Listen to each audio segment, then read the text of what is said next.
నమస్తే, welcome to four sides TV. నేను రేవతి. ముందుగా హెడ్లైన్స్. రెండో రోజు ఏపీ అసెంబ్లీ సమావేశాలు. శాసన మండలిలో కొనసాగుతున్న ప్రశ్న ఉత్తరాలు.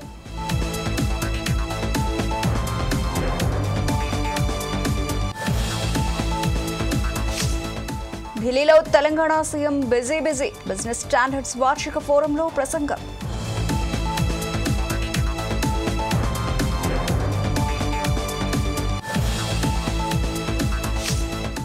మంత్రి పొంగులేటి వ్యాఖ్యలపై బీఆర్ఎస్ ఎంపీ అభ్యంతరం. గతంలో ఆ బచ్చాతోనే దోస్తానా చేశారని వదరాజు కౌంటర్.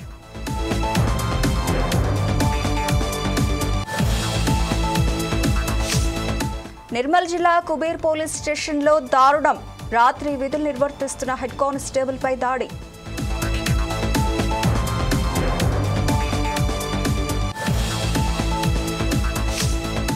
తెలంగాణలో రాగల 3 రోజులు భారీ వర్షాలు. హైదరాబాద్ను అతలాకుతలం చేస్తున్న వానలు.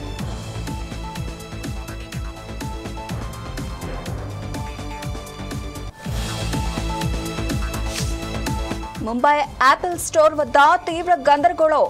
ఐఫోన్ 17 కోసం కొట్టుకున్న వినియోగదారులు.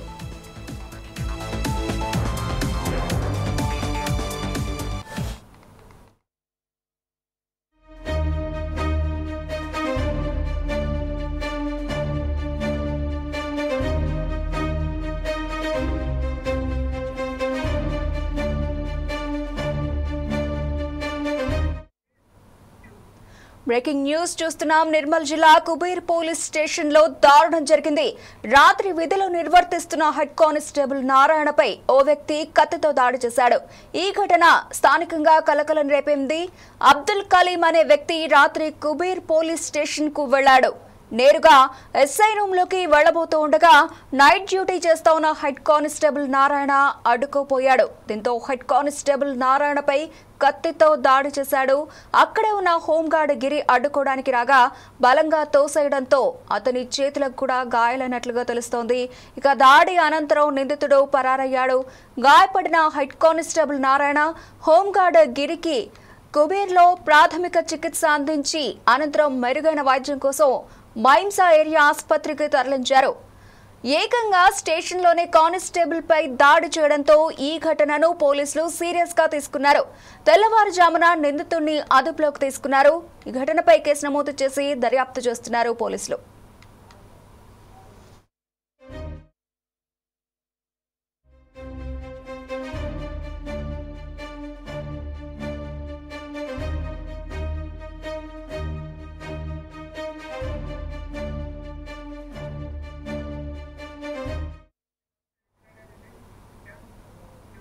ఇదే విషయానికి సంబంధించి మరింత సమాచారం ఆదిలాబాద్ ప్రతినిధి వెంకట్ అందిస్తారు. వెంకట్, చెప్పండి, అసలు ఏం జరిగింది?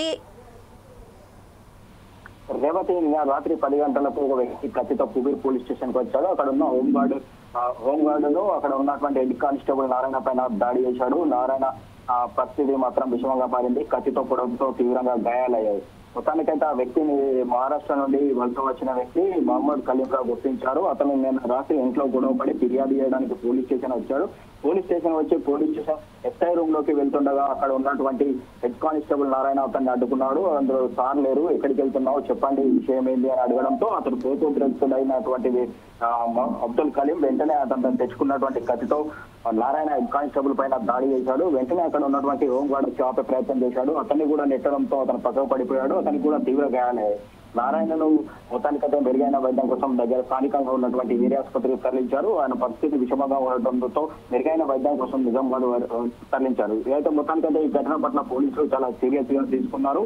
నిన్న రాత్రే అబ్దుల్ కలీం పట్టుకునేందుకు బృందాలు బయలుదేరినటువంటి పరిస్థితి ఉంది. మొత్తానికైతే ఉదయం అతన్ని అదుపులోకి తీసుకున్నారు. కేసు నమోదు చేసినటువంటి పోలీసులు విచారణ కొనసాగిస్తున్నారు. విచారణలో తేలింది ఏంటంటే అతను ఇక్కడికి వలస వచ్చాడు. ఇక్కడ వలస వస్తూ పనులు చేసుకుని జీవనం కొనసాగిస్తున్నాడు. నిన్న అతని కుటుంబ సభ్యులు ఆయన భార్య ఆయన కొడుకుతో గొడవపడి పోలీస్ స్టేషన్ ఫిర్యాదుకి ఇవ్వడానికి వచ్చాడు. అంతలోనే ఈ గొడవ జరిగింది. అతను కోపోద్రక్తుడు రావడం, పోలీసుల పైన దాడి చేయడం పట్ల మాత్రం కొంత విసిపోయాయి. పోలీసుల మీద దాడి చేయడంతో చుట్టుపక్కల ప్రాంతం చుట్టూ ఉన్నటువంటి క్వార్టర్లో ఉన్న పోలీసులు అక్కడ చేరుకోవడంతో అరుపులు కేకలు రావడంతోనే వెంటనే అక్కడ ఉన్న సిబ్బంది అంతా వచ్చారు. వాళ్ళు అక్కడ నుండి అబ్దుల్ కలీం పారిపోయాడు. మొత్తానికైతే ఈ ఘటన పట్ల పోలీసులు చాలా సీరియస్ తీసుకున్నారు. కేసు నమోదు చేసి విచారణ కొనసాగిస్తున్నారు. అయితే వెంకట్, అసలు ఈ దాడికి సంబంధించి కారణాలు ఏంటని తెలుస్తోంది? పోలీసులు ఇప్పుడు హెడ్ కానిస్టేబుల్ పరిస్థితి ఏ విధంగా ఉంది? హెడ్ కానిస్టేబుల్ పరిస్థితి మాత్రం మెరుగైన వైద్యం కోసం నిజామాబాద్ కు తరలించారు. నిజామాబాద్ లో అతనికి మెరుగైన వైద్యం అందుతుంది. మొత్తానికైతే దాడికి సంబంధించిన వివరాలు మాత్రం అక్కడ పోలీసులు చెప్తున్నారు. దాన్ని బట్టి చూస్తేనైతే మొత్తానికైతే అతను ఏదైతే పోలీస్ స్టేషన్ కు ఫిర్యాదు చేయడానికే వచ్చాడు. కేవలం అతను ఏదైతే ఇంట్లో గొడవ పెట్టుకుని అతను వెంట ఒక చాకు తెచ్చుకున్నాడు. ఆ చాకు ఏదైతే ఉందో ఆ చాకు ద్వారా ఆ కోపంలోనే ఈ హెడ్ కానిస్టేబుల్ నారాయణ పైన దాడి చేశాడు. కానీ వేరే విధంగా ఏం లేవు, పాత ఘర్షణ అలాంటివి ఏం లేవు అని చెప్తున్నారు. మొత్తానికైతే అతని పైన కేసు నమోదు చేసి విచారణ చేస్తున్నారు. మొత్తానికి దీనికి ఏమన్నా వేరే కోణాల్లో కూడా వివిధ కోణాల్లో మాత్రం దర్యాప్తు కొనసాగుతుంది. Right, thank you Venkat.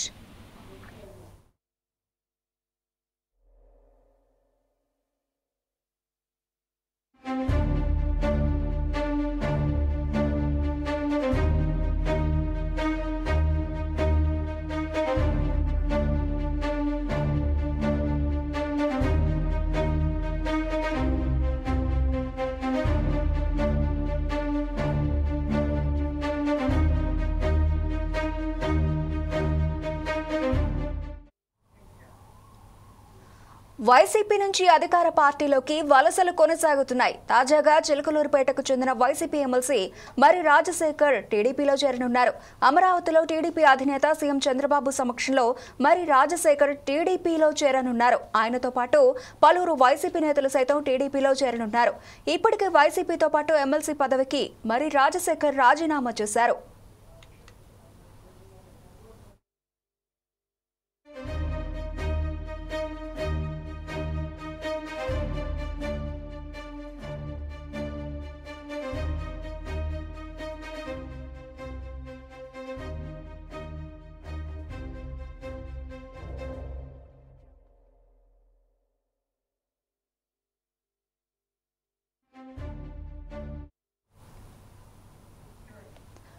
ఉండవల్లిలోని ముఖ్యమంత్రి చంద్రబాబు నివాసంలో టీడీపీ తీర్థం పుచ్చుకోనున్నారు.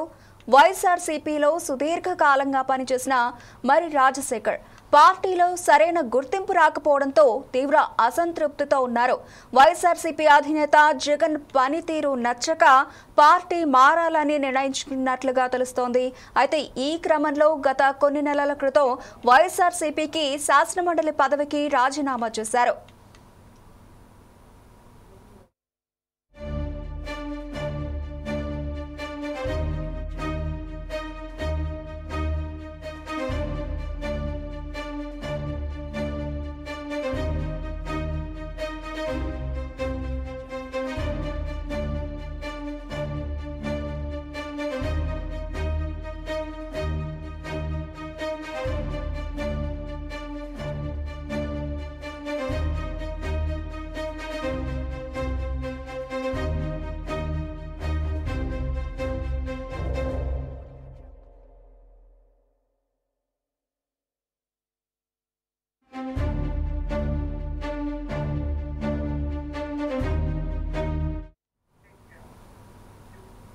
ఏపీ అసెంబ్లీ సమావేశాలు రెండో రోజు కొనసాగుతున్నాయి. సభ మొదలవగానే స్పీకర్ అయ్యన్న పాత్రుడు ప్రశ్నోత్తరాలను చేపట్టారు. ఈ సందర్భంగా ఆసుపత్రిలో బకాయిలపై ఎమ్మెల్యే మహమ్మద్ నజీర్ అడిగిన ప్రశ్నకు మంత్రి సత్యకుమార్ సమాధానం ఇచ్చారు.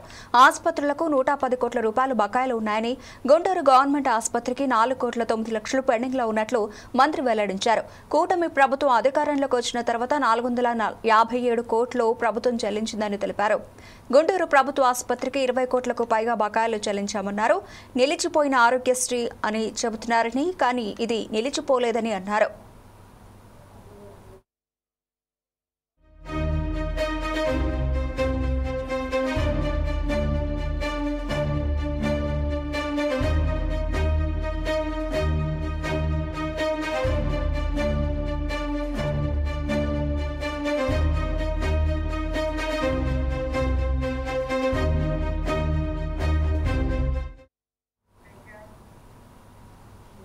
కాలుష్య నివారణకు పరిశ్రమలను హైదరాబాద్ వెలుపలకు తరలిస్తున్నామని సీఎం రేవంత్ రెడ్డి అన్నారు. ఢిల్లీలో public affairs forum of India వార్షిక సదస్సులో పాల్గొన్న సీఎం హైదరాబాద్ లోపల అనేక కాలుష్యకారక పరిశ్రమలున్నాయని అన్నారు.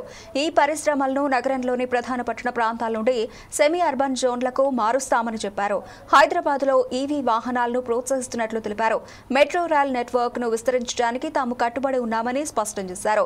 ప్రస్తుతం హైదరాబాద్లో 70 కిలోమీటర్ల మెట్రో రైలు ఉండగా ప్రస్తుతం రోజుకు 5 లక్షల మంది ప్రయాణికులకు సేవలు అందిస్తుందన్నారు. ఇక రాబోయే 5 సంవత్సరాల్లో నెట్వర్క్ ను 70 కిలోమీటర్ల నుండి 150 కిలోమీటర్లకు విస్తరిస్తామన్నారు. నగరం అంతటా చివరి మైలు కనెక్టివిటీని నిర్ధారించడం తమ లక్ష్యమని సీఎం రేవంత్ స్పష్టం చేశారు.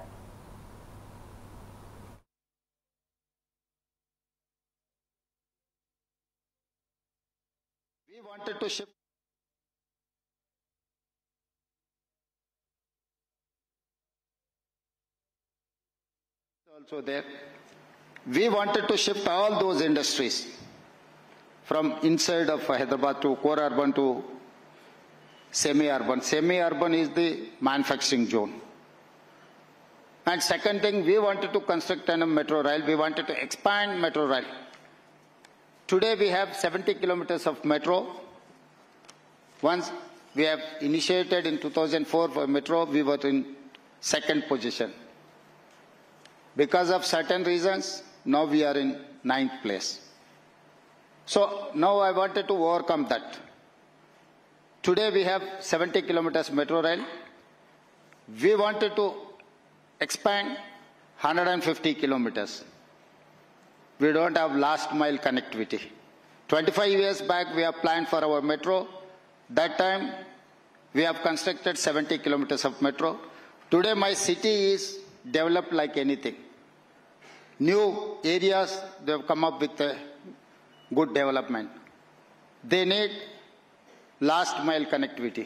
For that, we wanted to expand our metro rail up to 150 kilometers. Today, metro is serving for 5 lakh people to every day. 5 lakh people are traveling on that metro. Next 5 years, our target is 15 lakh people have to travel in our metro. So that is number one, to connect all last mile connectivity, to create a mass transportation, public transportation to everyone. Second thing, you know, you are aware of Musi River. Gujarat has constructed Sabarmati riverfront. Uttar Pradesh has constructed Ganga riverfront. Now Delhi is constructing Yamuna riverfront. Karimnagar bus stand చౌరస్తాలో గురువారం నిర్వహించిన drunk and drive తనిఖీలలో ఓ వ్యక్తి మద్యం మత్తులో రెచ్చిపోయాడు. Traffic పోలీసులతో వాగ్వివాదానికి దిగాడు. అనిల్ అనే వ్యక్తికి డ్రంక్ అండ్ డ్రైవ్ తనిఖీలలో 100% ఆల్కహాల్ పర్సెంటేజ్ రావడంతో పోలీసులు ఫైన్ వేశారు. ఈ క్రమంలో మద్యం మత్తులో ఇష్టం వచ్చినట్లు మాట్లాడాడు. నా బండిని ముట్టి చూడు అంటూ తీవ్ర వాగ్వాదం పెట్టుకున్నాడు. వాహనాన్ని స్వాధీనం చేసుకునే క్రమంలో కూడా పోలీసులతో దురుసుగా ప్రవర్తించాడు. దీంతో ద్విచక్ర వాహనంతో పాటు ఆ వ్యక్తిని పోలీస్ స్టేషన్ కు తరలించారు. మీ పేరు పెట్టి ఇప్పుడు 1 టౌన్ కాడ ఎట్లా మాట్లాడుతున్నా మీరు నువ్వు ఎట్లా పడుతుందో నా బండి నేను చెప్తాను నా బండి పట్టు రంకాడే దొరకలేదు బండి తీసుకోకూడదు ఆగన్న చెప్పేది నాన్న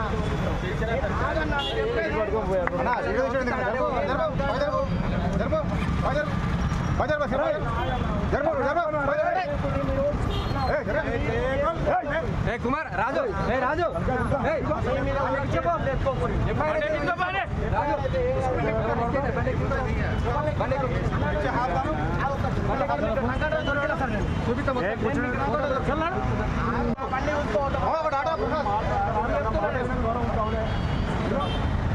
అన్న నిజంగా చెప్తున్నా దృష్టిలో అడగబోతున్నా మీ పేరు పెట్టి ఇప్పుడు 1 టౌన్ కాడ ఎట్లా మాట్లాడుతున్నా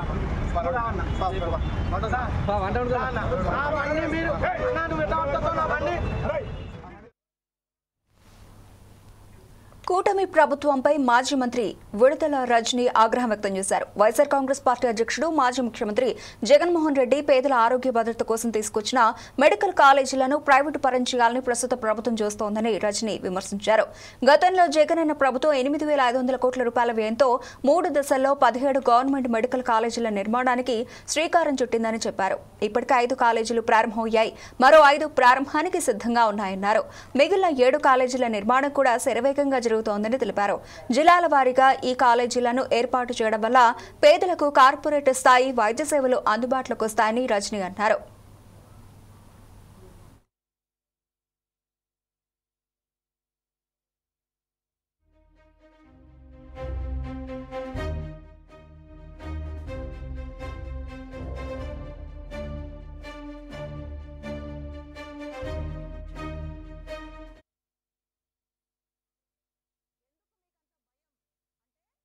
తెలుసు, కూటమి ప్రభుత్వానికి తెలుసు మీరు తప్పు చేస్తున్నారని. మీరు ఇస్తున్నటువంటి జీవో వల్ల వ్యతిరేకత వస్తుందనేది కూటమి ప్రభుత్వానికి తెలుసు. మీకు అన్నీ తెలిసినా కూడా ఈ రోజున ఎక్కడికక్కడ ఎవరు గొంతు విప్పకుండా, ఎవరు మాట్లాడకుండా ఉండేటువంటి ప్రయత్నాన్ని పూర్తి స్థాయిలో కూడా మీరు చేస్తూ ఉన్నారు. అయినప్పటికీ కూడా మా నాయకుడు జగన్మోహన్ రెడ్డి గారు తీసుకొచ్చినటువంటి 17 మెడికల్ కాలేజ్ అనేది ఒక చరిత్ర. ఈ చరిత్రలో భాగంగా మేమున్నప్పుడు మా హయాంలో మేము 5 ప్రారంభించాము, ఇంకో 5 ప్రారంభించే దశకు తీసుకొచ్చాము, ఇంకో 7 కూడా ప్రారంభమయ్యే మా నాయకుడు జగన్మోహన్ రెడ్డి గారు ఉండుంటే. కానీ మీకు చిత్తశుద్ధి లేదు, మీరే ఈ పనులు ముందుకు వెళ్ళొద్దు అని చెప్పి లెటర్లు పెట్టారు. మీరే ఆ పనులు ముందుకు వెళ్లకుండా చివరి దశలో ఉన్నటువంటివన్నీ కూడా పీపీపీ అని చెప్పి ప్రైవేటైజేషన్లో భాగంగా సొమ్ము చేసుకోవాలని, ఎవరికో అప్పజెప్పాలని ఉద్దేశంతో మీరే ఈ యొక్క ఆశయాన్ని, ఈ యొక్క ఆలోచనని ప్రజల యొక్క జీవితాలతో ఈరోజు కూటమి ప్రభుత్వం ఆడుకుంటుంది. కాబట్టి మేము వైఎస్ఆర్ కాంగ్రెస్ పార్టీ తరఫున స్పష్టంగా డిమాండ్ చేస్తూ ఉన్నాము. మేము ఈ ప్రైవేటైజేషన్కి, ఏదైతే గవర్నమెంట్ మెడికల్ కాలేజ్ ప్రైవేటైజేషన్ మీరు చేస్తున్నారో, ఈ ప్రైవేటైజేషన్కి వైఎస్ఆర్ కాంగ్రెస్ పార్టీ. పల్నాడు జిల్లా గురజాల మాజీ ఎమ్మెల్యే కాసు మహేష్ రెడ్డిని పోలీసులు అదుపులోకి తీసుకున్నారు. ఇవాళ పిడుగురాళ్ల మెడికల్ కాలేజీ ముట్టడికి వైసీపీ పిలుపునిచ్చింది. అయితే ఇందుకు పర్మిషన్ లేదంటూ పోలీసులు ఎక్కడికక్కడ చెక్పోస్టులు పెట్టి ఎవరిని అనుమతించడం లేదు. ఈ కార్యక్రమంలో పాల్గొనేందుకు మాజీ ఎమ్మెల్యే కాసు మహేష్ రెడ్డి ప్రయత్నించారు. దాంతో హైదరాబాద్ నుంచి వస్తున్న కాసు మహేష్ రెడ్డిని ఆంధ్ర తెలంగాణ సరిహద్దులో అదుపులోకి తీసుకున్నారు. పొందుగల చెక్పోస్ట్ వద్ద దాచేపల్లి పోలీసులు కాసు మహేష్ రెడ్డిని అదుపులోకి తీసుకున్నారు.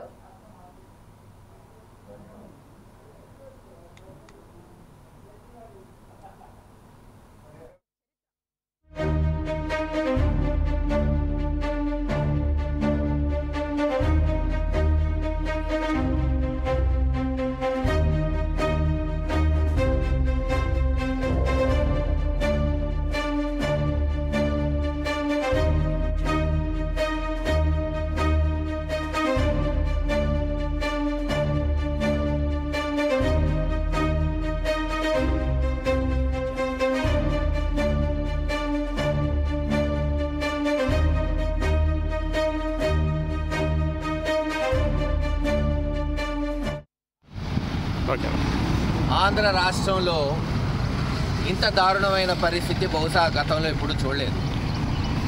పక్క రాష్ట్రానికి వచ్చి అక్కడ కూడా మరి పోలీసు వారి చేత ప్రతిపక్షాల్ని గొంతు నొక్కుతూ ఆపిస్తున్నారంటే ఇంతకన్నా దారుణమైన పరిస్థితి ఉండదు.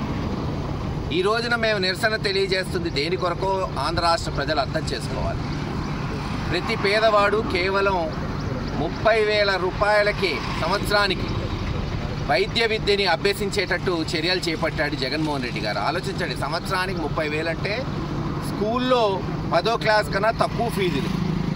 కానీ చంద్రబాబు నాయుడు గారు ఈ రోజున సంపద సృష్టిస్తానని చెప్పి ఎలక్షన్స్ ముందు, ఈరోజు ఎలక్షన్స్ అయి గెలిచిన తర్వాత జగన్మోహన్ రెడ్డి గారు సుమారు 10-15 వేల కోట్ల సంపద సృష్టిస్తున్న మెడికల్ కాలేజెస్ని అప్పనంగా అమ్ముకోబోతున్నాడు. 30 లక్షలు ఏదైతే 30,000కి పేద విద్యార్థులు చదువుకోవాల్సింది సంవత్సరానికి 30 లక్షలు వసూలు చేసుకునేటట్టు తన మరి చెంచాగాళ్ళు అనుకోండి, ఆయనకి లంచాలు ఇచ్చే వాళ్ళకి అనుకోండి ఈరోజు కాలేజీలో అమ్ముకుంటున్నాడు. దానికి నిరసన ఈరోజు ప్రతిపక్ష పార్టీ జగన్మోహన్ రెడ్డి గారి నాయకత్వంలో మేమందరం కూడా నిరసన తెలియజేయాలని అనేక మంది నాయకులు పల్నాడు జిల్లాలో అందరూ కూడా పల్నాడుకే మరిహారమైన పిడుగురాళ్ల మెడికల్ కాలేజ్ దగ్గర దాదాపు 70% కాలేజ్ పూర్తయింది, 90% హాస్పిటల్ పూర్తయింది. సంవత్సరం క్రితమే 100 పడకల హాస్పిటల్ మొదలు పెట్టగలిగింది, ఈరోజు ఆపేశారు. అక్కడ నిరసన తెలియజేయాలంటే సరే ఒక్కొక్కరు ఒక్కొక్క దిక్కు నుంచి వస్తున్నాం. మేమేమో తెలంగాణ నుంచి పోదామని ప్రయత్నిస్తుంటే బీఆర్ఎస్ వర్కింగ్ ప్రెసిడెంట్ కేటీఆర్ పై మంత్రి పొంగులేటి చేసిన వ్యాఖ్యలను ఎంపీ వదిరాజు రవిచంద్ర ఖండించారు. పొంగులేటి ఎవరినైతే బచ్చా అన్నారో ఆయన హైదరాబాద్ లో కాంగ్రెస్ పార్టీకి ఒక్క సీటు కూడా రానివ్వకుండా బీఆర్ఎస్ ను గెలిపించారని ఎంపీ రవిచంద్ర అన్నారు. ఆ బచ్చాతో పొంగులేటి దోస్తానా చేసింది నువ్వు కాదా అని ఘాటుగా విమర్శించారు. బీసీలకు 42% రిజర్వేషన్లు అమలు చేయలేక స్థానిక సంస్థల ఎన్నికలు కూడా నిర్వహించే పరిస్థితి లేదన్నారు. యూరియా కోసం రైతులు నిద్రాహారాలు మాని క్యూ కడుతూ ఉన్నా ప్రభుత్వం పట్టించుకోవడం లేదని విమర్శించారు. ఉదయం నేను ఢిల్లీలో ఉండగా రమేష్ రామారావు అన్న కానీ పిల్లలు వీళ్ళందరూ ఫోన్ చేసి రేపు దేవీ నవరాత్రోత్సవం సందర్భంగా దేవి అమ్మవారిని ఆగమనం చేస్తున్నాము, మీరు ఖచ్చితంగా రావాలి అంటే నేను ఢిల్లీలో నిజానికి వాస్తవంగా పని చాలా ముఖ్యమైన పనులుండే ఈరోజు మధ్యాహ్నం బయలుదేరి ఎట్టి పరిస్థితుల్లో కాంగ్రెస్ ప్రభుత్వం భారీ వ్యయంతో నిర్మించ తలపెట్టిన ప్రాణహిత చేవెళ్ల ప్రాజెక్టుపై మాజీ మంత్రి హరీష్ రావు విమర్శలు గుప్పించారు. మేడిగడ్డ నుంచి మల్లన్న సాగర్ ప్రాజెక్టు మొత్తం ఖర్చు 84,000 కోట్ల రూపాయలైతే కేవలం తమిళహెట్టి నుంచి ఎల్లంపల్లి వరకు చేపట్టే ప్రాణహిత చేవళ్లకు 35,000 కోట్ల రూపాయలు వెచ్చిస్తున్నారని చెప్పారు. 35,000 కోట్ల రూపాయలు ఖర్చు చేసి కేవలం 4.47 లక్షల ఎకరాలకు సాగునీరు ఇవ్వాలనే ఆలోచన అద్భుతం, అమోఘమని ఎద్దేవా చేశారు. కాంగ్రెస్ ప్రభుత్వ ఇంజనీరింగ్ నైపుణ్యానికి ఇది మరో నిదర్శనమని ధ్వజమెత్తారు. కాళేశ్వరం ప్రాజెక్టుతో పోల్చితే 3వ వంతు ఖర్చు చేస్తూ 10వ వంతు ఎకరాలకు కూడా నీళ్లు ఇవ్వరట అని ఎక్స్ వేదికగా మండిపడ్డారు.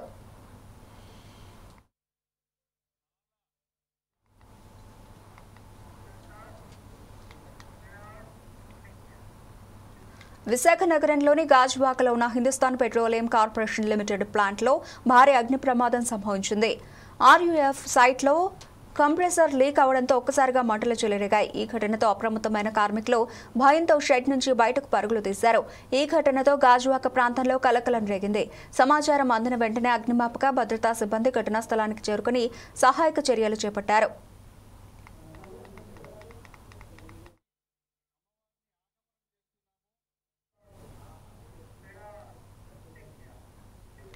తెలంగాణలో రాగల 3 రోజులు భారీ వర్షాలు కురిసే అవకాశం ఉందని హైదరాబాద్ వాతావరణ కేంద్రం తెలిపింది. ఉరుములు, మెరుపులు, ఈదురుగాలులతో వానలు కురిసే ఛాన్స్ ఉందని పేర్కొంది. గత 2 రోజులుగా హైదరాబాద్లో చాలా చోట్ల భారీ వర్షాలు కురిశాయి. నగరంలోని పలు ప్రాంతాలు కుండపోత వర్షం వల్ల లోతట్టు ప్రాంతాలు జలమయమయ్యాయి. హైదరాబాద్తో పాటు సిద్దిపేట, జగిత్యాల, యాదాద్రి, భువనగిరి, రాజన్న సిరిసిల్ల జిల్లాల్లో భారీ వర్షాలు పడ్డాయి. ప్రజలు జాగ్రత్తగా ఉండాలని అధికారులు సూచించారు.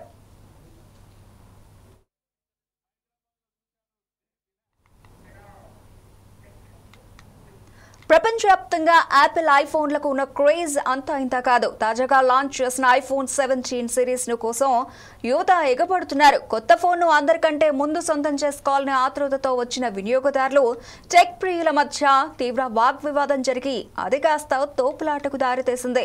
వందలాది మంది స్టోర్ బయట కిక్కిరిసిపోయి ఉండడం, ఒకరిపై ఒకరు చేయి చేసుకున్నారు. ఈ గందరగోళం జరుగుతున్నంతసేపు సెక్యూరిటీ సిబ్బంది చేతిలో లాఠీ పట్టుకుని నిస్సహాయంగా చూస్తూ ఉండిపోయారు. భద్రతా వైఫల్యం కారణంగానే ఈ గందరగోళం జరిగిందని కొందరు కొనుగోలుదారులు ఆరోపించారు.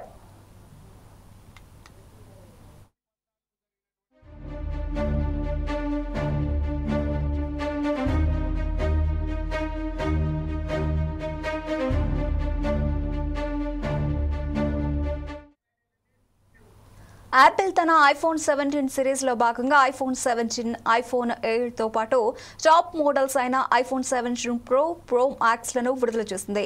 వీటి అమ్మకాలు భారత్లో ప్రారంభమయ్యాయి. దాంతో ముంబై, ఢిల్లీలో జనం యాపిల్ స్టోర్ల ముందు బార్లు తీరారు. క్యూ లైన్లో ఒకరినొకరు తోసుకున్నారు. దీంతో అక్కడ కొద్దిసేపు ఉద్రిక్తత నెలకొంది. పోలీసులు, స్టోర్ సిబ్బంది కలగజేసుకుని యువకులకు శాంతింపజేశారు.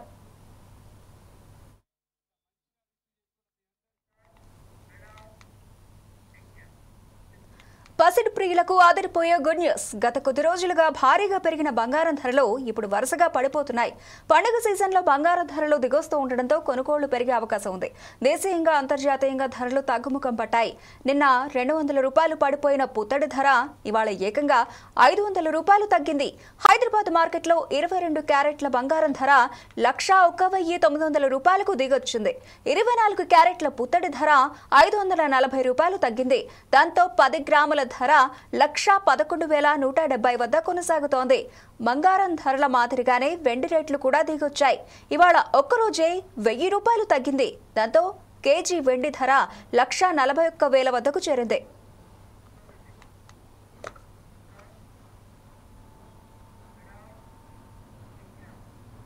ఇవి ఇప్పటివరకు నబిల్చిన అప్డేట్స్. మరిన్ని అప్డేట్స్ తో మళ్ళీ కలుద్దాం. Keep watching 4 Sides TV.